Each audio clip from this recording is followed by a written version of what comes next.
ইউটিউবেও বা যে কোনো সোশ্যাল মিডিয়ায়ও আমরা একেবারে মাথায় সালাম দিই, কথাবার্তা করি।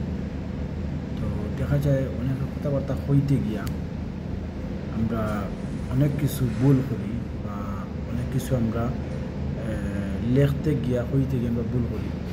তো যাই হোক, এটা হচ্ছে গিয়া মানে অনেক সময় অজান্তে হয়, অনেক সময় আমরা কিবোর্ডও এগুলো টুকিয়া পাই না বা এগুলো সিস্টেমগুলো কীরকম আমরা জানি না, বুঝি না। পরবর্তীতে মনে করি আমরা এটা লেখিয়া দিই যে আমার এই লেখাটা ভুল হয়েছে, কারণ আমি টেপটা তো গিয়ে পাইছি না।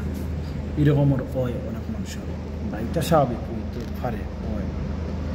আমাদের সমাজে ওই যে লেখাটা নিয়ে মানে ভুলটারে কেন্দ্র করিয়া অনেকে লেখালেখি করে, অনেকে অনেক ধরনের বিভিন্ন মন্তব্য করে বা হয় যে লেখাপড়া জানে না, লেখা তাই হয়েছে। তো দেখলাম ওরা একটা পোস্ট আর কি, তো আপনারা এই বিষয়টা শেয়ার করিলাম। আসলে বিষয়টা ইলা ঠিক নাই অন্যরে মন্তব্য করা, আর যে কেউ এরকম স্বাভাবিক ভুল করতে পারে, স্বাভাবিক হয় ভুল, মানুষ বলতে একটা ভুল, আর ভুল তো হবেই। অনেক সময় দেখা যায় মানে ওরা বানানো ভুল থাকার কারণে সে কিতা করে মানে সরি হয় বা কয় যে আমার বানানটা ভুল হয়েছে না, ঠিক আছে আমি বলে আমার মানে হাত লাগিয়ে অনেক সময় যায় গিয়ে উড়াতাড়া করতে গিয়া যায়। তো এটা নিয়ে আপনারা কেউ কোনো ধরনের সমালোচনা করবা না, মন্তব্য করবা না।